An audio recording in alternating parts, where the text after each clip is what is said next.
going on, everyone? Next episode. Today we're going to be talking about Berserk Volume 2.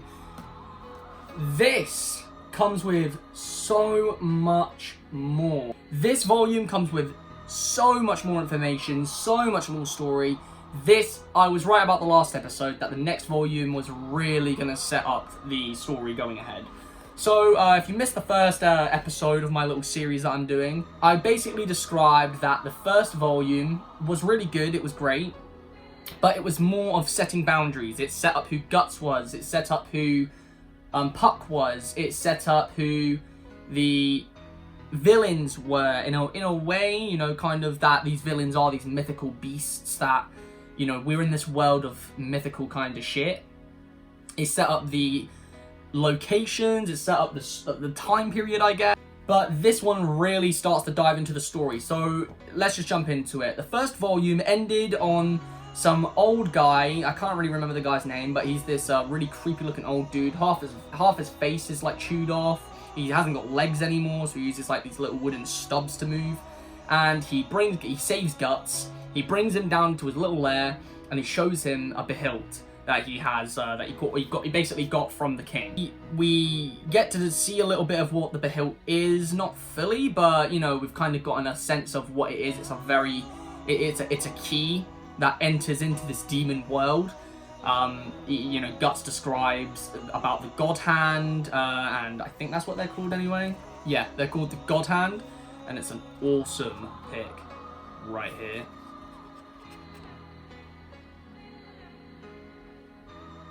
Don't know if you guys can see that, but it's an awesome shot.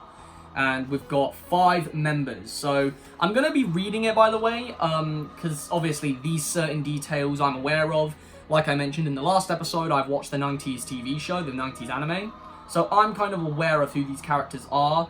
But I know some people who may be watching this don't even know what Berserk is. So I'm going to be kind of like speaking on your level of, you know, where I should kind of be reading this. You know, imagine I've never heard of Berserk, I'm reading it straight off. I mean, I've never read Berserk, but imagine I didn't know anything about the show or anything. It's my first time deeping, you know, into this series.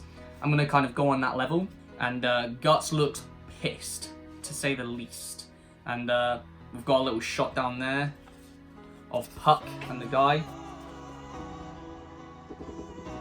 So the story kind of goes on from there into the palace. We get to see a little bit more about the really fat dude I was talking about last time. And essentially he knows that Guts is on his way to kill him. And luckily enough, there's this one guy who Guts beat the fuck out of, and he's really pissed off. So he wants to kill Guts. And all we got to see was this fat dude put like this worm. I'm assuming they call it a daemon, but I'm assuming it's just the demon that kind of gives him his powers. And he basically spat it in his mouth and made him eat it. And that's now given this guy the power. Weird, creepy looking guys helping them out. He tells Guts a little story about how his wife and his kid got killed. And it's a little bit of a deep moment. Guts, though, is kind of not giving a shit. He kind of tells the guy straight up, like, I don't care, basically, about your life. I'm going to kill this guy because I want to kill this guy. I'm not killing him for your vengeance on your behalf. But the guy's really sweet, and he kind of like goes, yeah, that's fine. And this is another part that I love about Puck, because Puck is just going off his tits. He's like really angry, and he's like backing up the old man. He literally grabs Guts by the shirt, and he's like really going at him. But, you know, Guts like flicks Puck away, and it's kind of cute. But like, you know, I think it's the concept that I'm not gonna lie to you, I really, really like Puck now. He's really setting himself in. And he just shows how good of a person he is. There is one thing that I do wish they kind of did with Guts, and it might just be a small kind of thing, because I know he's only human. He is just a human. But he does kind of like, I don't know, I wish that, it seems that when he gets into fights, it's almost just like swing the sword, oh, it's done. Swing the sword, oh, it's done. I wish maybe down the line they do something a little bit different. You know, maybe he actually, because there's not even any kind of like smart moves that he can do. He just kind of like swings the sword and he gets it done. There is one scene where he's like being able to block all these attacks and it's really fast. So that's what makes, in, you know, Puck's eyes, like, that's what makes Guts a master swordsman. I don't know, I wish they could maybe give him a little bit more of a brain, that he can maybe use strategy instead of just swinging the sword around, actually have a bit of a strategy to killing these villains. We actually see a little bit of a twist when... Oh yeah, there's also this part as well, which kind of lets us know again that Guts is genuinely a good person at heart. He says to Puck that he goes to see him get killed, but the small guy that basically helps Guts out gets captured, and he gets beheaded in the end. But Guts goes to see him die. He does die. Puck tries to save him, but obviously Puck can't do shit. And Puck even gets captured as well. But after that, Guts is really, really emotional, to the point where, like, he starts remembering what the guy said. We know there's a deep past with Guts, and he starts remembering what the guy said about how his family got killed, and he lost limbs because of them, and he punches this wall thinking about it. So we do know that there is a similarity between the two, and Guts knows this. Guts knows that there is similarities between the two. He just doesn't want to let it out. He wants to be seen as like no one else. He keeps mentioning in the story how somebody, I think it's like somebody who cannot survive doesn't deserve to live, essentially. If somebody can't survive to kind of get what they want, they don't deserve to live. And, you know, it's deep, but I think he's really only, personally, by the way, this is all like personal kind of opinion, but I think he's only telling himself that because he's actually a lot more similar to these people than he thinks he is. Another thing with this volume that I've noticed is that the illustrations are so much cooler. The first one was cool, but there's just certain shots in this that are just fucking badass. Like, look at that. You can probably notice how much I'm showing you compared to the last video. I just really want to show you all the illustrations in this. There's just a lot more kind of memorable shots in this. Like, even Guts just going up the stairs. Like, it's just so memorable. It's awesome. We see that Puck's been captured, and he's been given to the king, or the, I can't remember the guy's name, the fat guy. He's been given to his daughter, who's been basically held captive in this room. This is where we start to see a little bit of a good side towards the bad side, if that makes sense. Like a little bit of a, oh, well, I now feel bad, I kind of blah, blah, blah. Puck doesn't see, I mean, at first he said, please don't eat me and all that, but he doesn't see people as just, if you're part of a villain's side, you're a villain yourself. He's really connecting with this girl, and she basically talks to him about how she's held in her room, her mum died ages ago by this, like, cult. That's why he's, you know, killing all of these cult members, but obviously now it's gone out of hand. He's just killing people just to kill them, and he kind of blames the cult, and it's only because he kind of loves to play with these dead bodies and stuff, which there's an awesome shot for, but I can't show you because it's a little bit gruesome. I don't know how YouTube is with this kind of stuff. It's quite a good scene. That's, once again, kind of explains who Puck is a bit more as a character. Guts fights this guy again, but this time he's on the stairs. This guy can, like, regen.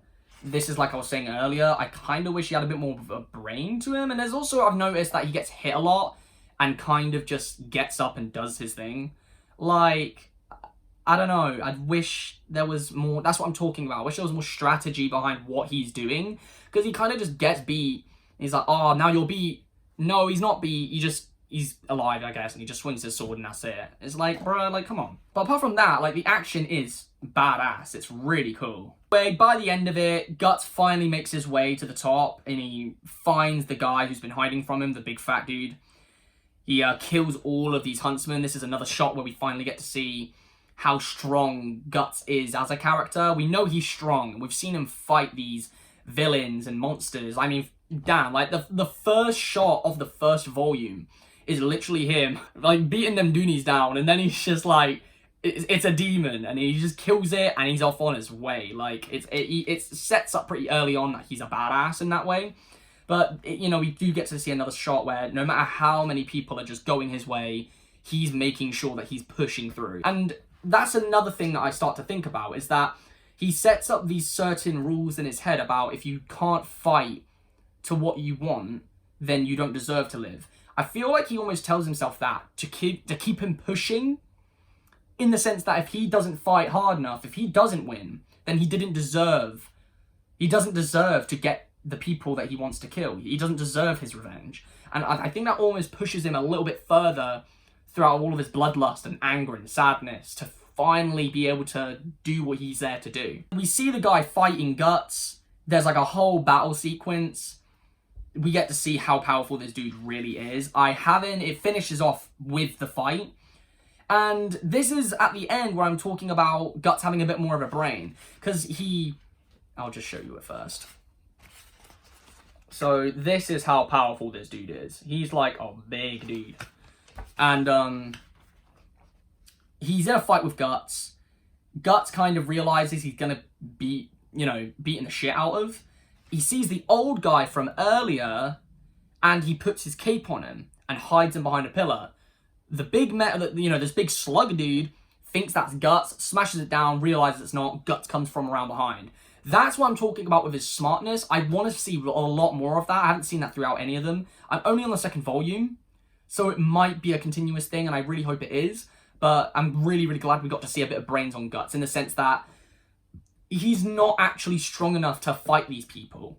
He can only be strong enough if he can only be strong enough if he can actually use the brains that he has to, use his brains to fight too. That's also just as important of a tool as a sword is. The girl escapes her room, and we see a final shot of Guts kind of, on his last breath.